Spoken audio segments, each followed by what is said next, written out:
tell me that I'm never. Halo semua, salam sejahtera Malaysia. Selamat datang ke channel Fels Lifestyle. Terima kasih kerana terus setia dan bersama di dalam channel ini. Tuan-tuan dan puan, sudah berapa kali kita dengar gesaan kepada Tun Mahathir untuk letak jawatan ataupun untuk mengundurkan diri di saat kekalahan yang diterima Tun Mahathir, bekas Perdana Menteri 2 kali itu, pada pilihan raya umum ke-15. Namun, Tun tetap memilih untuk masih berada di dalam perjuangan politiknya, dan kini beliau bersama dengan Perikatan Nasional. Saudara-saudara, di saat Tun Mahathir usianya yang menghampiri 100 tahun, ada satu komen yang saya nak kongsikan kepada anda. Ada baiknya Tun Dr. Mahathir undur dalam politik secara terhormat dan jangan lagi mencampuri urusan kerajaan.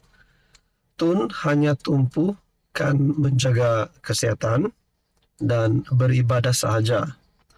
Jasa Tun dah banyak sumbangkan pada negara.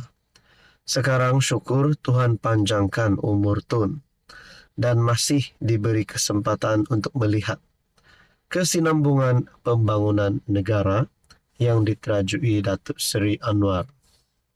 Saudara-saudara, tuan-tuan dan puan yang amat dihormati, mungkin ada di kalangan yang menonton video ini adalah penyokong kepada Tun Mahathir dan juga penyokong Anwar Ibrahim.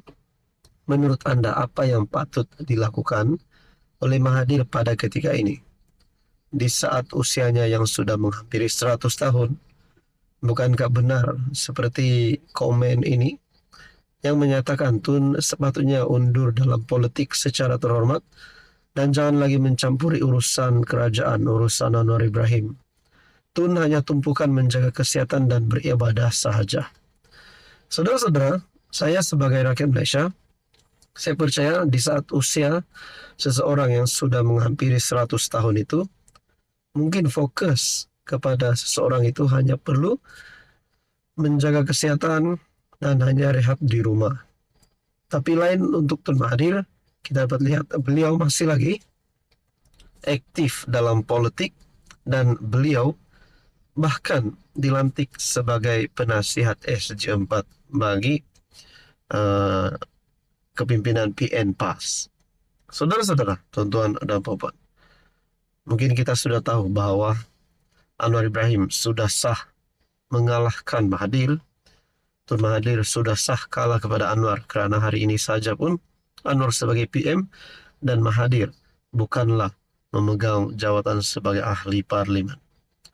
Saudara-saudara, apa komen anda berkaitan dengan isu ini? Halo semua, salam sejahtera Malaysia. Selamat datang ke channel Fels Lifestyle.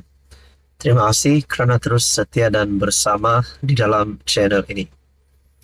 Tuan-tuan dan puan, ada saja pendedahan daripada SPRM yang menggemparkan seluruh rakyat Malaysia.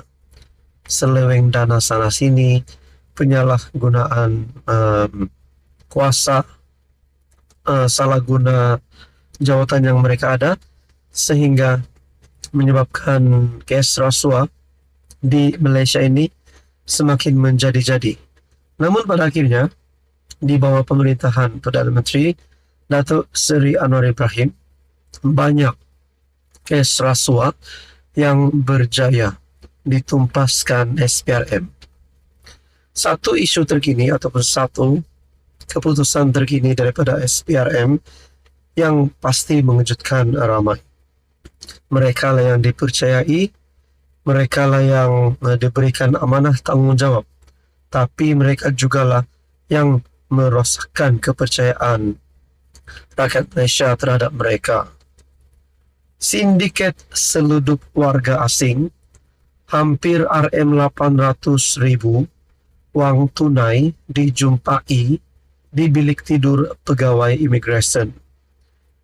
Artikel daripada Buletin TV3 bertarik 18 September 2024. SPRM membuat pendedahan mengejutkan berhubung sitaan bagi sindiket penyeludupan warga asing menggunakan modus operandi counter laluan khas ataupun counter setting. Ketua Pesuruhjaya SPRM Tan Sri Azam Baki berkata, hampir RM800,000 Malaysia wang tunai dijumpai di dalam bilik tidur dua pegawai imigresen yang terlibat dalam sindiket berkenaan. Sitaan wang tunai antaranya sebanyak RM518,250 kita pernah jumpai daripada pegawai imigresen kanan grade KP22 wanita di Pahang. Wang diletakkan di dalam bagasi di bilik tidurnya. Turut disita RM248,443 daripada pegawai imigresen grade KP19 lelaki yang bertugas sekarang di Melaka. Wang dijumpai di bawah katil bilik tidur utama, katanya pada sidang media di Ibu Pejabat SPRM. Tambahnya, jumlah itu antara keseluruhan RM1,49 juta yang disita, selain RS9.900 dan 5.470 bat menerusi OP-PAM, OP-Setting dan OP-PAM 2.0 yang dijalankan masing-masing pada 20 Ogos, 29 Ogos serta 12 September lalu. Beliau berkata, akaun bank yang dibekukan adalah sebanyak 215 akaun dengan nilai RM 3.6 juta lebih, membabitkan 16 milik syarikat dan 84 individu, yang mana 49 akaun pegawai imigresen dan seorang anggota polis di Raja Malaysia. SPRM turut menyita 22 unit kenderaan dengan melibatkan 9 kereta dan 13 motosikal.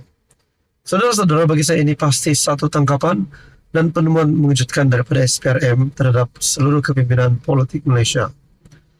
Turut disita 2 jongkong emas masing-masing seberat 1 kilogram dengan anggaran nilai RM720,000 dan lebih 75 utas barang kemas seperti cincin, gelang rantai, loket, serta subang, selain 12 jam tangan pelbagai jenama.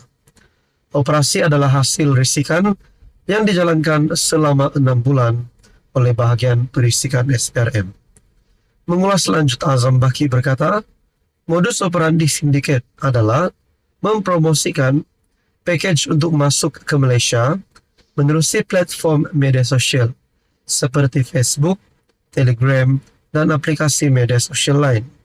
Ujarnya, ejen akan menghubungi pegawai imigresen menerusi WhatsApp untuk mendapatkan tarikh yang sesuai untuk kumpulan warga asing datang ke Malaysia sebagai pelancong, dan pegawai imigresen terlibat akan memberi lampu hijau jika tarikh berkenaan sesuai. Tuan-tuan yang amat dihormati, apa komen anda? Ini pasti satu tangkapan dan penemuan mengejutkan seluruh rakyat Malaysia.